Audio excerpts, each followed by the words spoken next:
This conference will now be recorded. Fine, guys. We'll continue with what we were doing yesterday. Okay. Couple of more things from a Java program, and then we will move on to the next topic.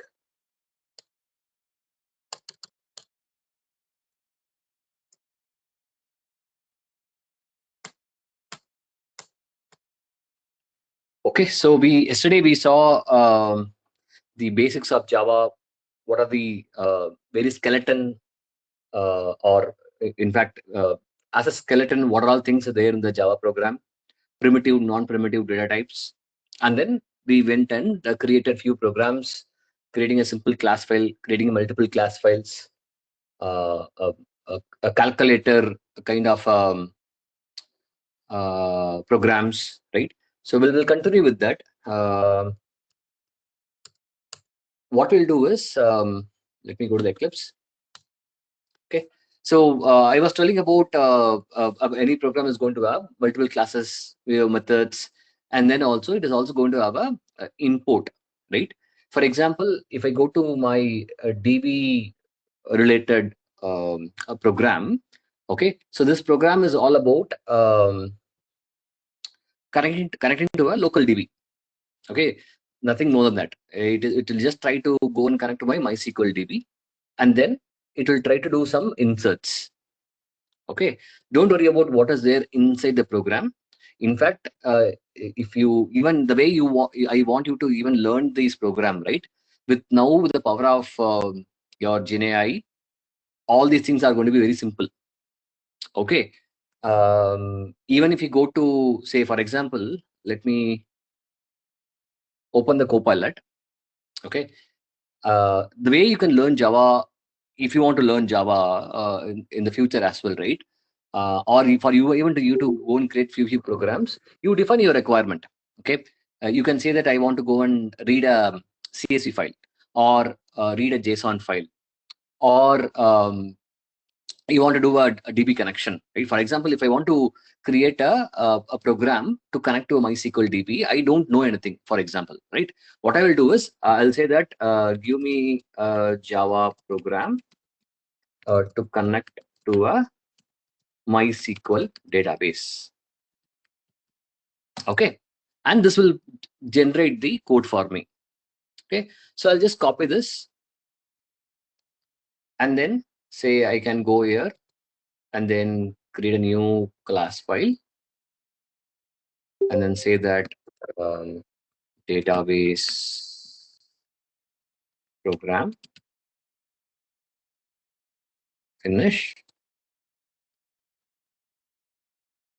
Okay, so it is giving a template for you, right? Or in fact, it is a code itself, right? It is giving all the input that is required, and then it is giving you the all the variables that needs to be declared, and then it is giving the couple of lines of code which is required for you to connect to a DB, right?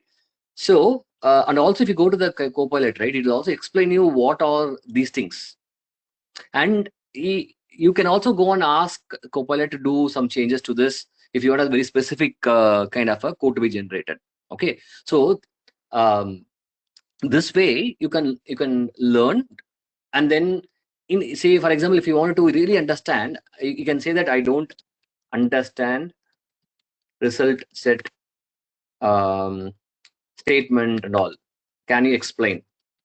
This will explain you as well, right? So which means what I'm saying is now with the current level of experience and a lot of work we have in other projects, right? We cannot go and take a book and learn all the OOPS concept or all the data structures and then go in a very bookish way. It's not going to be easy, right? We will be even less motivated. If you start writing programs, then you will be really interested, you'll get excited, and you will start learning as well. So do that way if at all you wanted to, not now, I'm saying in the future, right? If at all you wanted to, not as an application developer, again, you're not going to be a developer, but still if you want to be more technical, try to be more tech savvy, right? Even in a performance engineering field, it is good to have the skill set for you, not mandatory, But if you want to learn, this is the best way to learn. And here you'll go and explain you what is result set, what is statement, all these things. Okay. um yeah, so that's how you need to you create your own requirement, very simple requirement. You create it, you get the code, and then you try to understand why the code is written in such a way, and so that you will get more knowledge about it. Okay, so the program what I created is similar to this. It is going to have a couple of imports. It is going to make it a connection to my local MySQL DB, and then I'm doing an insert into a particular table. Right, that's it. So now what I'll do is I'll remove all these imports. Okay, because we'll not even know what imports are required. I'll just remove those import. Okay, and for doing a connection to the DB, you need packages, right? You need external packages. Okay, so if you go and ask what needs to be imported, what external jar needs to be imported for this program, it will say that I need a MySQL connector. Okay, so we see the MySQL connector and download the MySQL. This jar file is an external jar file that is required for this program to work, because somebody has written the program and they have compiled it and they have made it as a jar. Okay, so I'll go to this page.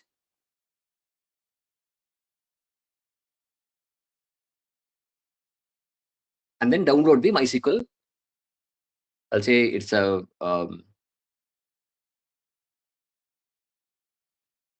where is my Ubuntu Google Red Hat platform independent,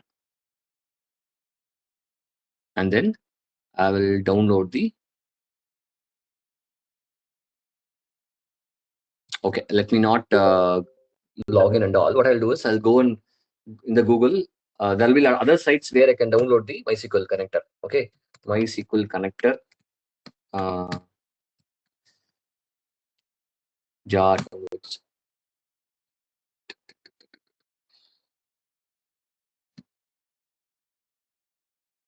Okay, so I'll go and download this. Since it was asking for a login, I don't want to do it, so I just went to some other sites, Maven site, and then downloading it.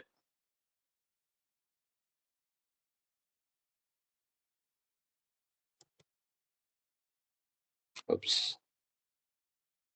Okay, I think it is getting downloaded. Let it download. Okay, so once it is downloaded, you will copy this to your folder, and then you need to import that to your project. Okay, let it get downloaded, or let me check whether I have my MySQL connector in the drive itself.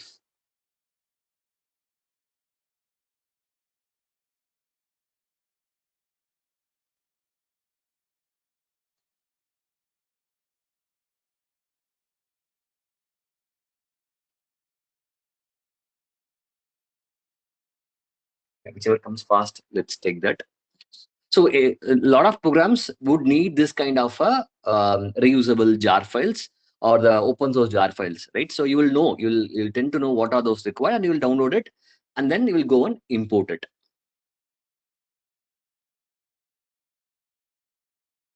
Okay, it is done. So I'll go and take this from our downloads and then copy it, and then I'll put it in the Java programs. I'll put it here. Okay, then I'll go to the here workspace, and then right click, and then go to the build path, and then configure the build path. So in the build path, what I'm going to do is I'm going to the libraries, and then add external jars, and go to add this jar into a project. Okay, say apply close. Okay, once it is done, okay, I'll just refresh it. Then if you go to these lines, it is giving a red color mark, right? If you go here, automatically it will say that what needs to be imported. It will give a suggestion. You can say import java.sql. Automatically it will add it to the top, and this will go away. Similarly here, driver manager, import driver manager. The error will go. Prepared statement, import prepared statement. Then what else? SQL exception, import SQL exception. So all are imported and there's no error. I'll save it. So if you think it is simple only. Okay.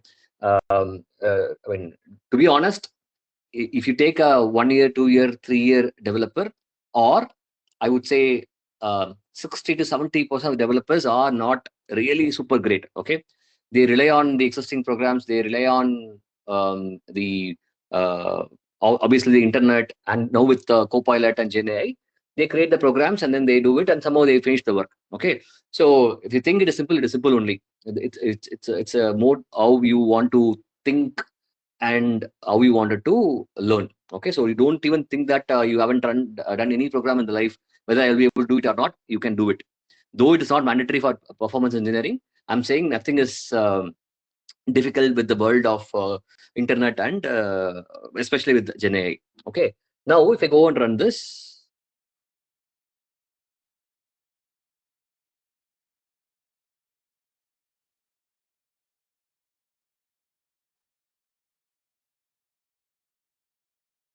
it is connected to the MySQL database. Right, that's it. I was only writing this statement, print statement. It is done.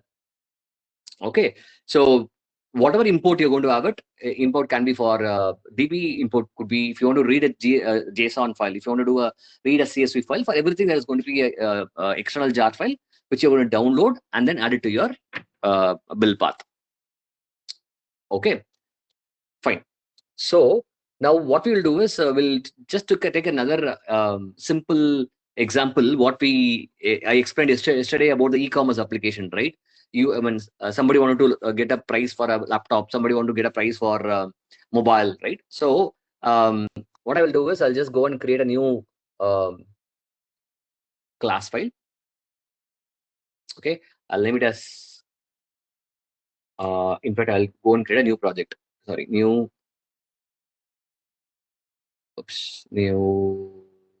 project, and then Java project. Next, e-commerce, and then say next, and then finish it. Okay, and then I'll go and add a new class file. I'll say it as cart. Okay, and then I add one more class file called price. Okay, so price is a class file where I'm going, which is going to do some calculation on the price for whatever product you're going to give. Okay, I'll finish it. Okay, so in the cart.java, I'll just copy paste this entire program. Okay, so here it is just this class file, right? It is just going to have a declaration of a product and quantity. Ideally, say for Amazon.com kind of a site, this data will be passed from the your browser to this program.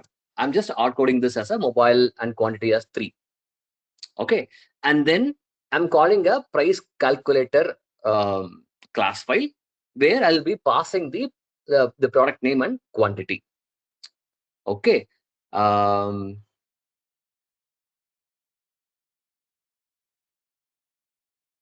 I'll go and go to this price and then copy this as well.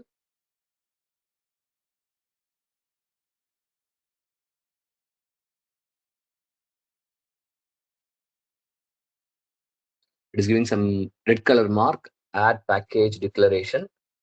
Okay, and then here as well, add package declaration, and then save it.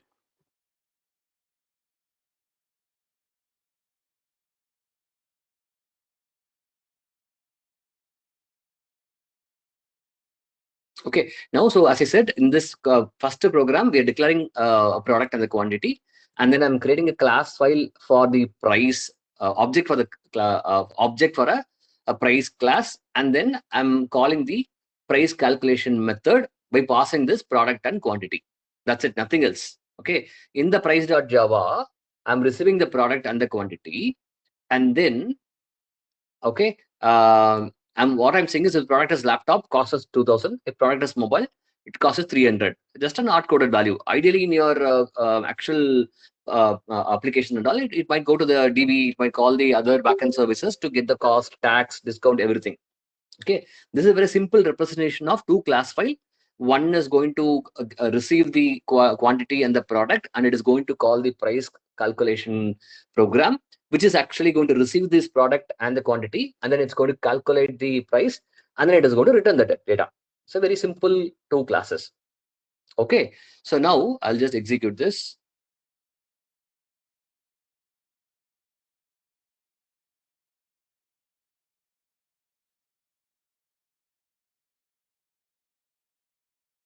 Okay, it's going to now the mobile, the product is mobile and quantity is 3. So 3 into 300, it is giving us a 900 as a price, right? If I go and change this to say laptop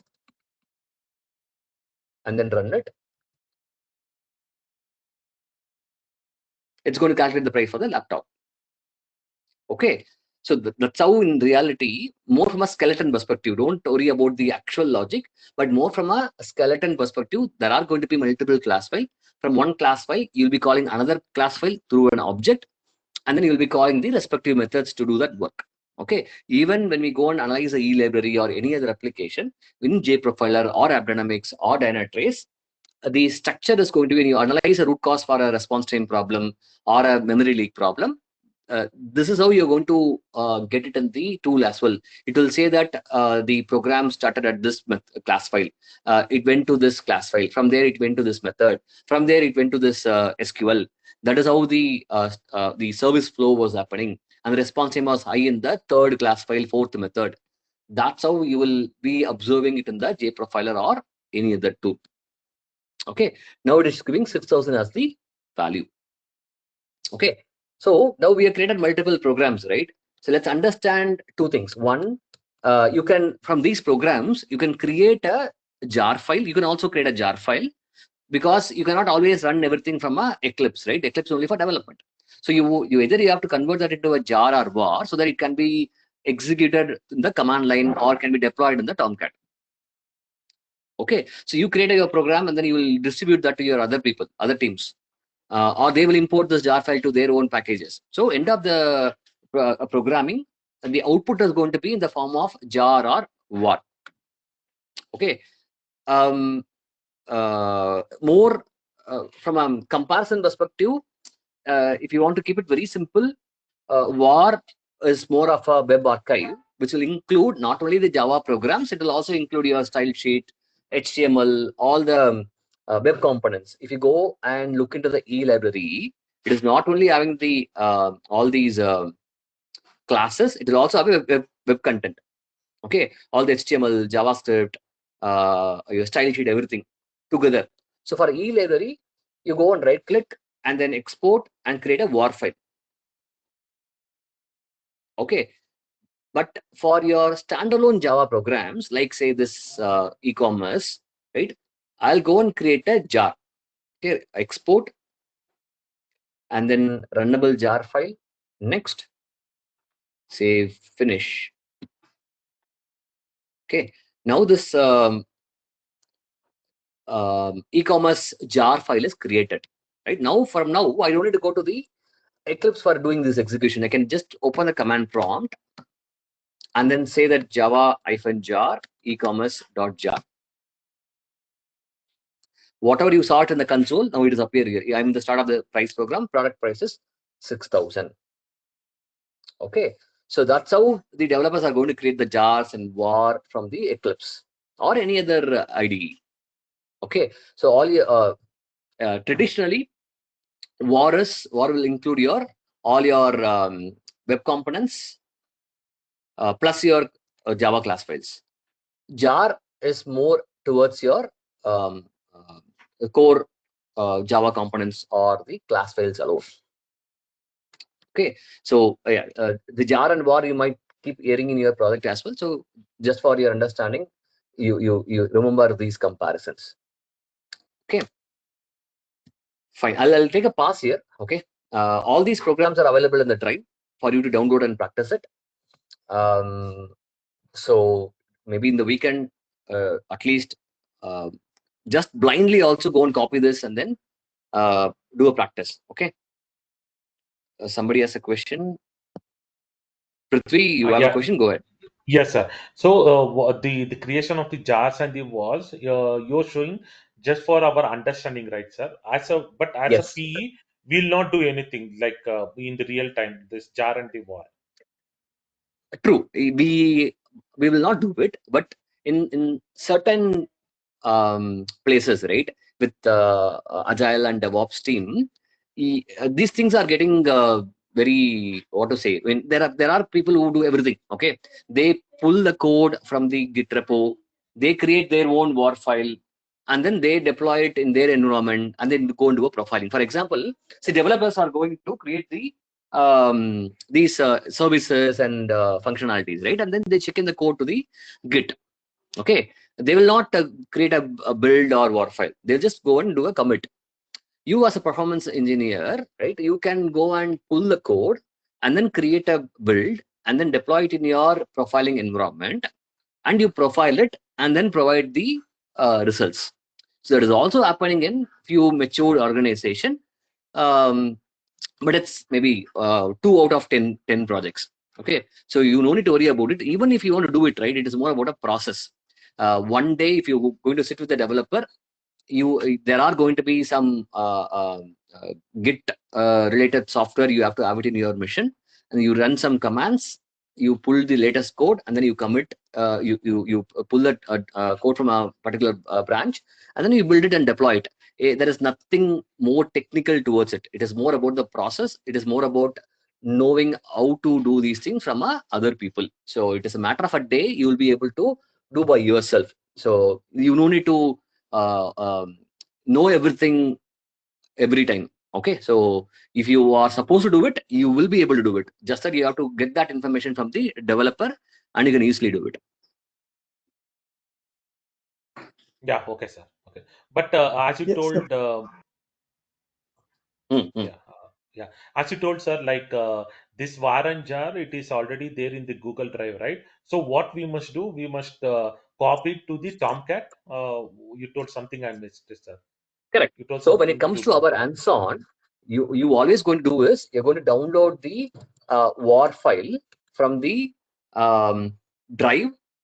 I'll be telling what war file has to be downloaded for every sessions, by like response time analysis or memory leak or thread. You download, and then in the Tomcat, if you go to the Tomcat folder, go to the web apps, and then copy the war file, rename it, whatever name it is, rename it to el caps library.war, and then start your Tomcat. That's what you're going to do it.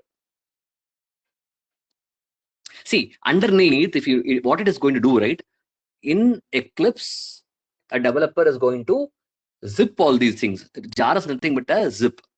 Okay, what you're doing is you're compressing everything into a single zip file or a jar file. When you go and copy into a web apps, when you start the Tomcat, what Tomcat will do is it will do an unzip. And if you go to this e-library folder, which will be created runtime after you start the server, you will see all the things that are there in the class, in the Eclipse, all the web components, your index.html, whatever you see it here under the web components here, right? All these things are going to be here. All are here. And then all the classes are going to be there. If you go to the web-inf and classes, com, package name, all 3 packages are here. Here also 3 packages are here. Java resources, source, 3 packages are here. And then if you go to each of the packages, you'll see all the classes. If you go to this servlet, you'll see all the classes. So it is like zipping and unzipping. You are zipping that in the Eclipse, creating a jar file, and then you can go and deploy it in any mission. You're going to copy into a web apps folder, and then when you're going to start the server, your server will unzip it, and then it will create a folder here, e-library folder. Okay, so from browser, when you're going to hit IP address port /e-library/, it will come and search for the it will come to this. Okay, this is going to be a root starting point. Okay, in browser as well, if you see localhost, this is going to be your starting point. EL. This folder name and this folder name will be same. From here on, whatever you do, add librarian form, admin login, everything will be here. All the HTML files are going to be here. So that's how the basic structure is going to be, and it is to keep it simple. It is unzipping and zipping it, or zipping it and Yeah. unzipping it. Yes, sir, I understood. Sir, last question. You told for every .var file, right? We must change the e-library name, e-library.var for every var file, right? Then it will be not duplicate in the inside the web apps for every war file. No, you want to delete it, right? See, what you have to do is before, if you go to this, delete everything, and then copy. So every time you need to delete it. Okay. See, either the war file will get replaced. When you copy it, it will get replaced. It will not keep adding the war file. But to be on a safer side, just go and delete the war files, or you take a backup to some other folder. And when you download the war file for memory leak or thread, you copy it here, rename it, so that it is going to be always one war file. Oh, okay. So for example, for one particular any model like that, one war file will be there. Yes. Okay, That's okay. correct. Yeah. Okay, sir. Got it. Thank you. No problem. And then one more question on the same front. So suppose we have the WAR file, a new WAR file which we have copied there, and then when we start up the Tomcat, then if we already have unzip folders created, then in the second case when we are copying a new one, then it will override the previous. Automatically it is Yes. happening It will on the Tomcat, override. right? Yeah, it will override. But to be on a safer side, right? Sometimes it will not do it properly for whatever reasons. Understood. So always good to delete it and then do it. Okay. Okay. Yeah.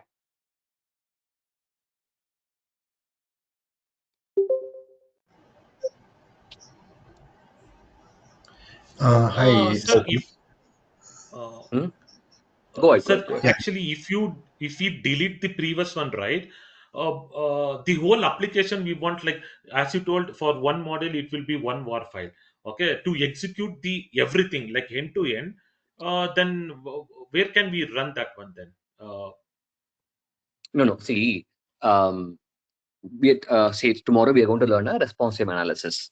So I would have created some response time problem in the code, and then I have created a war file, and I have uploaded to the drive. Okay, if you download, you'll be able to simulate that response time problem. And next day we will go into the memory related topic. There I would have created some memory leaks in a particular program. For that I would have created a war file that is there in the drive. So to learn different things, you will have a different war files. But every war file you can use it. If at all you wanted to go and in every war file, login, every functionality will work. All the e-library functionality like login, view librarian, add book, everything will work in every war file. But only thing is, in the first war file, it will have a response time problem in the login functionality. Second war file, there will be a function. There's a memory leak in a view librarian. Okay, so I don't want to put every problem in a single war file. That's the reason I have a separate war files. But you can navigate every functionality in every war file. Okay, sir. Okay. Don't Thanks. worry, you will understand when we go into those things. So you don't need to get confused. Sure, sir. Okay. Okay, yeah, I have one question. sure, please. Yeah. So basically, want to understand. So these things, right? Like Eclipse setup and all, will be, I don't know, new for me. So will there be? You spend some time and at least take one of our system and just to start with. Can we do that at the end of the session or somewhere like for 5 minutes? What I would recommend is you start doing it. Okay, if you will have a problem, I'm sure. Try to solve those problems. You will learn a lot of things. I can definitely do that, right? Because Eclipse is nothing but a zip file. I'm going to unzip file. I'm going to just open an Eclipse. It will work for me. I can show you that as well. I have already shown as well. But what I'm saying is you do it. Eclipse is there in the drive. Download it. Okay, install. It is not installable. It's just I think you're just going to you want to extract it. Okay, and you open the Eclipse, it will work, but it will have a problem. It will say that your Java is not recognized or something like that. Then you try to solve it. Spend time. It will be a learning for you. Still, if you're stuck, right, definitely I'll help you. All right. Yeah. Thank you. Yeah. Okay. Okay. So we'll move on. So we have spent good amount of time in understanding the Java programs, how the structure is, classes, method, objects, creating jar, var, importing all these things, right? So I think that is good enough for us to get a visibility on how our application is going to be. Okay, so we'll spend some time on the JVM architecture for the rest of the next 15-20 minutes. Okay. So you create your Java programs, .java, you compile it in Eclipse, you will have a class file. So if I go to Eclipse and if you open every class file, you will have every Java file, you will have a class file. So every program, when you compile it, it becomes a class, right? We call it as a bytecode. Okay, when you compile a Java program, it is in a bytecode format. You don't need to worry what is bytecode. It's just a Java format. Okay, so then you create a jar file or war file, you deploy it into a JVM, right? And then the code is going to get executed in the JVM and you get an output. That's how the flow is going to be. .java.class, you create a jar or war and deploy it into a server, and it will get executed in the JVM, and then you will see an output. The JVM has a capability to understand those bytecode. Okay, the Java virtual machine that will be there in every JDK, JRE, and if you go to the library, and then if you go to the not JRE and bin, and if you go to the server, there will be a JVM, right? So this JVM.dll, or in Linux you'll have a JVM .sh, I think. So depending upon OS, this JVM is going to differ in every OS. Okay, so this JVM has a capability to understand bytecode. A bytecode is going to be bytecode what you generate in your Windows machine is going to be the same. But when it is going to get loaded in the JVM in Windows or Linux or Solaris or whatever it is, JVM has a capability to understand the bytecode, and it will convert that into a Windows understandable language or Linux understandable language or Mac understandable language, and then it is going to execute and you get an output. That's a sequence of your end-to-end flow. .java.class, and you create a jar or var, you deploy it. JVM will convert the bytecode into a OS understandable code, and it will execute, and you see an output. Okay, within the JVM, a lot of things happens, right? That is where your classes are going to get loaded, and there is going to be a memory for whatever the variables you create in your program. Everything has to get stored temporarily, right? For an execution, A plus B equal to C, A has to get stored, B has to get stored, and C has to get stored temporarily in your memory. So your JVM is going to have a memory component. It is going to have an execution component. Basically, two components. One for storing the variables, objects, strings, everything temporarily. It needs a memory area. For execution, it needs an execution area. That's how the JVM, to keep it simple, memory and execution. On top of that, there is also something called class loader component, which is just to load all your classes. When JVM starts, all the classes, whatever you create, if you see any application, whatever classes you create, that's going to be a user defined classes, right? Along with that, it is also going to have a system, your Java JDK libraries. Okay, so if you come down, you'll see libraries. In that, not this. If you go up, you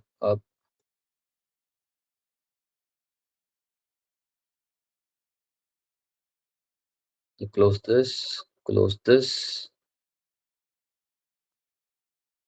Yeah, if you see here, there's something called JRE system library, right? So these system libraries also has to be part of your JVM loading. Okay, so class loader, I mean, we don't need to really worry about it. Even the developers also will not know what is happening inside. It's just a component. Okay, you will not be questioned on class loader. We will not even want to worry about what it is. It is just going to load all the classes. Okay, and then comes your memory component. In memory, you have 5 sub components. Okay, you have heap, you have stack, you have PC register, you have native method stack, and you have something called metaspace. Method area was very old. This is an old image I took. So now, I mean, it is not method area anymore. It is called metaspace. Okay. Out of these 5 components, 2 are important from our engineering perspective: heap and stack. And within this 2 component, heap is the only component that we are going to really worry about it, because I was telling you about this primitive and non-primitive, right? When I was explaining about Java program, I'm saying about primitive, non-primitive. All the small variables like integer, byte, boolean will be stored in they are primitive, and all the bigger variables like strings, objects are non-primitive. Okay, so this primitive are going to get stored in the stack, and all the objects, strings, arrays, maps, everything are going to get stored in the heap. Okay, that's the reason basically why heap is of a larger concern, because it is going to have a large amount of data allocated inside the heap, large in larger size, whereas stack is going to be of very small variables. Okay, there is much more to it. When we go into the memory topic, maybe sometime middle of next week, we will go and learn more about heap and stack. Okay, because the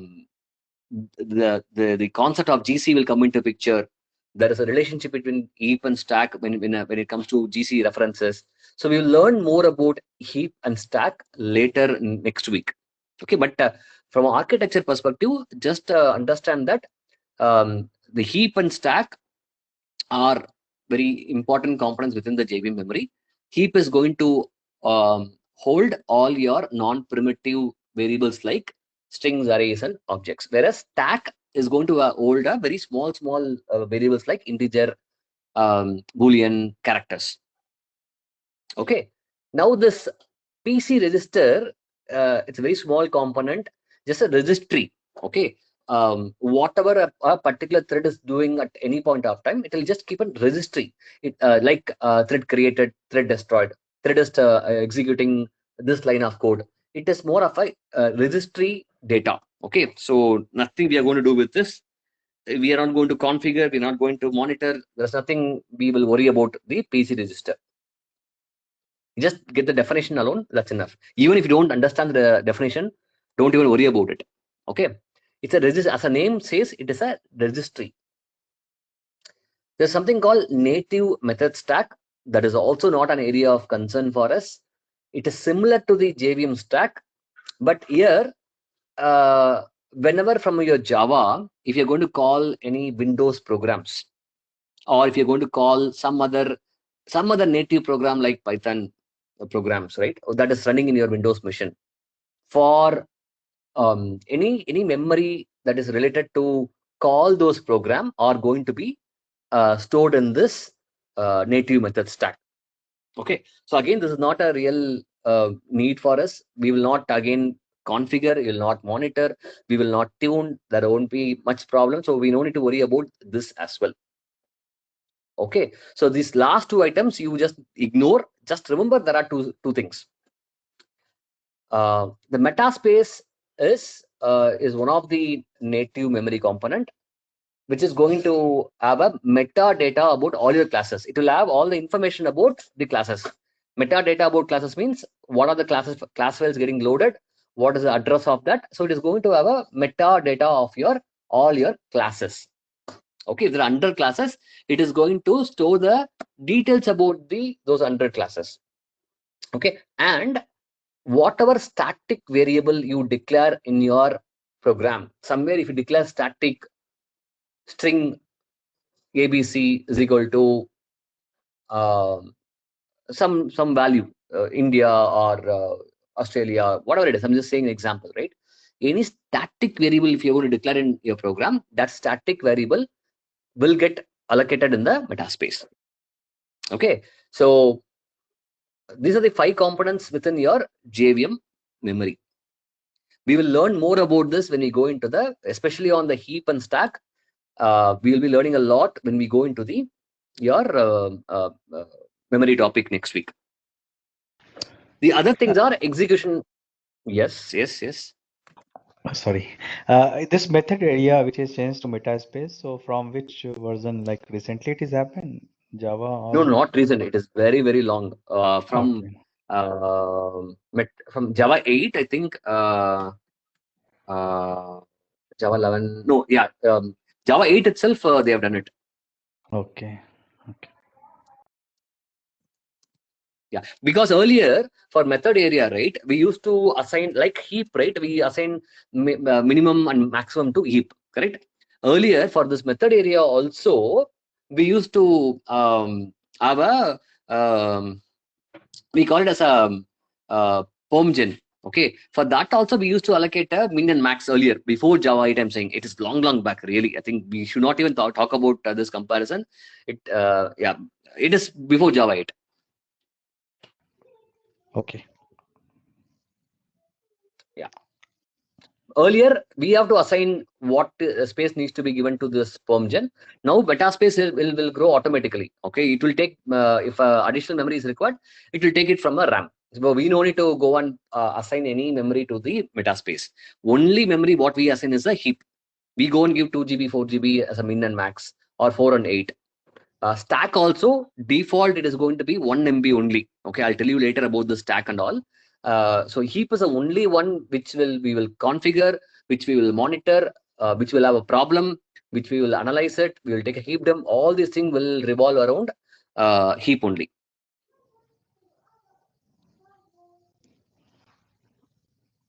Okay, and then finally the execution engines are the one which is going to actually go to execute your code, right? And the main work of the execution engine is to convert your bytecode into a machine understandable code first and then execute it. Okay, so if it is a Windows, the JVM.dll will convert your bytecode to the Windows understandable code. Similarly, in your Linux, it is going to convert your bytecode to a Linux understandable code. That will be taken care by the execution engine. So there are things like interpreter, compiler, hotspot profiler, all these things. It is going to take care of this conversions. Okay, the name profiler, don't misunderstand with our JProfiler or other performance profiling.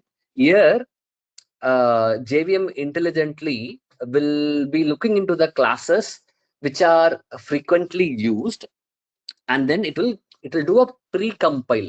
Pre-compile in sense it will convert your bytecode to a machine understandable code, and it will keep ready, because only runtime your JVM will convert your bytecode to a machine understandable code. Okay, to be more efficient, the hotspot profiler will do some pre-compilation or just-in-time compilation. Okay, so hotspot profiler and JIT compilers are something very important component within execution engine, but we don't have any control. We as a performance engineer or an architect, we will not touch all these things. We will not even monitor what is happening inside. Okay, it's not our job at all. Only component in this execution engine, what we will want to learn and what we will be doing it in our engineering is GC. Garbage collector is a part of your execution engine, which we will learn in detail. And as an architect or as a performance engineer, you will monitor the GC, you will configure or apply some of the tuning flags. That is where we will have a control over this component alone in the execution engine. Otherwise, all this interpreter, compiler and all, it's just a component which is going to do a take care of converting the format and then executing it. Okay, I'll take a pass here, guys. So if you guys have any questions, I'll take it. Or if you guys have anybody have tried out doing this deployment, installing it, if in case you have any problem, we can also spend some time, 5 minutes, 10 minutes, next 5 10 minutes. I have one question around this only. Yeah, please. The question is when we take a complete web service. Yes, I think last class you were explaining we have a Tomcat web service is running. So now from that context and this JVM, can you can just give a relation? Let's say this is a JVM. Now we have a Tomcat. Inside Tomcat we have a var file. Now we have started the server. Server is running. Now how this architecture, this JVM architecture is controlling my Tomcat as well as the any request comes in. Both everything is controlled by this or Tomcat service it's controlled by something else. If it will be good if something. Little difficult to explain. Let me think how to put it in a easier way. Okay. Yeah, sir. Actually, I don't know about the others. I'm also getting little difficult to understand this one. As Abhishek told, if there is a structured way, then we can easily understand because I am No, also new what to you're this. asking is Tomcat and JVM is what you are trying to Yes. understand, right? Because in Yes. Tomcat we are deploying the war file, correct? And Yes. then we are starting it. Okay. See, I'll try to explain you in a simple terms tomorrow. I don't want. I can explain it, but I don't know whether you'll be able to understand it. So let me think through, and then I'll explain it in a simple way. See, actually, Okay. what happens is it's a war. You're deploying a Java application, right? A war in your Tomcat. Okay, Hmm. Tomcat or JBoss or WebLogic all is all web containers. Okay, Hmm. it has a capability to serve your services, serve your HTML to a browser. Okay, so that is not going to be done by your JVM. Tomcat is to serve. Tomcat will be able to serve the content to your browsers. That is the job of Tomcat. Okay, so when the Tomcat, when you're starting the Tomcat, okay, your automatically all these classes will get loaded into the JVM, into the your system's JVM.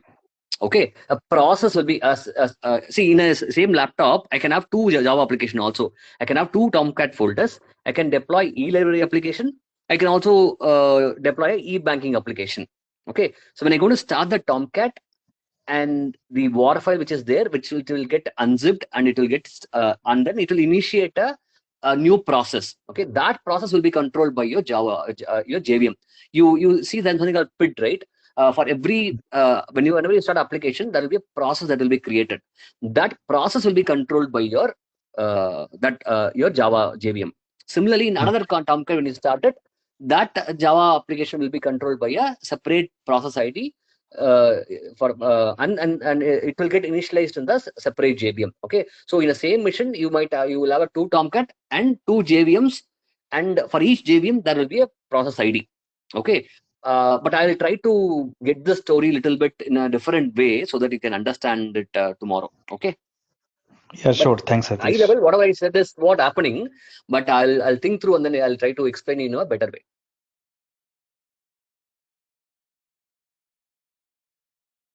Yeah, thanks, Satish. Okay, sure. No problem. Okay. Others, anybody tried doing this, downloading the Tomcat and deploying it? Anybody have any questions, guys? I deployed it. It is running also. I could see it now. Oh, okay, perfect. Yeah, okay, great. Fine, guys. Satish, Anybody have I have still? one doubt. Go ahead. Please go ahead. Yeah, one doubt. So we have different kind of architectures, right? Monolithic and microservice architecture. So if the application is like developed under microservice architecture, so the way we used to deploy, so same with a microservice architecture, like See, for example, this creating the e-library war. is e-library Yeah. is a monolithic. Okay, because if you Okay. see, all the functionality is part of one single package. Okay, if I go and expand Okay. this Java resources, everything, add book, add admin login, issue book, everything is going to be part of a one single var, which is a monolithic. right? If I want to go and change something for this Java alone, I need to go and touch the entire code. I have to change it, compile it, and then deploy it. Now in the microservices, right? Logically, we will group it. Maybe a couple of login, logout, admin login and all. Maybe it will be part of a separate project. And then probably your return book, view book and all, it can be another project. So for a better maintainability and for a better availability, they have come up with this microservices architecture where the very huge program or a very huge application will be broken down into a small components. So this e-library will be split into e-library 1, 2, 3, 4, and everything will be for everything you will create a separate war file, and then every war file will be deployed in a Tomcat. First war file will be running in A081, second will be running in A082, and then third will be running in A083. And then there will be a controller. There will be a kind of a master program, which will, so for example, from a UI, when you hit the home page, from there, when you click on the say add librarian, it will go and call a third war file services. So there will be a controller which will control through which API it has to call. So that's the difference between monolithic and microservices. From an engineering perspective, it is more of your design principle, right? But from a testing or engineering, we will treat everything instead of one application, it's going to be a 4 application. So not much difference when it comes to the way we will approach testing or engineering. Yeah, in monolithic, we just used to deploy one jar file, and microservice we used to deploy multiple jar files. That's what. It can Right? be multiple. See, correct, in an enterprise application, right? Three of the services can be a Java. 2 can be a Node.js. Another 2 can be a Python. So different technology also might come into picture, and every service will have its own database as well, right? Because as per the principle, every services should work on its own. Okay, it can have a common database also. It can also have its own database. So whatever you said is correct. You will create a 5 or 6 war file separately, and it will get deployed in a separate. It can be deployed in a same machine also, or it can get deployed in a different machine also. It is all depending upon the capacity of the machine. And see, for example, in an e-commerce application, right? Your search and home page, all this landing page will have a heavy load, whereas your checkout will not have that kind of a load, right? So checkout might be hosted in a separate machine as a microservice. Your searches can be in a very separate machine because there's going to be a huge load on that. Logically, or as per the workload also, this can be deployed in a different machines. Okay. But everything is going to be part of a one deployment architecture, right? All 10 are going to be interconnected, and it's going to work seamlessly. Okay. Thank you. Sure. Okay. Fine, guys. If you guys have not received the access, please provide me the email IDs. And who have not registered in case, please reach out to Kumar sir or the WhatsApp admins. Okay. Thank you, guys. We'll meet tomorrow then. Yeah. See you. Bye bye. Thank you.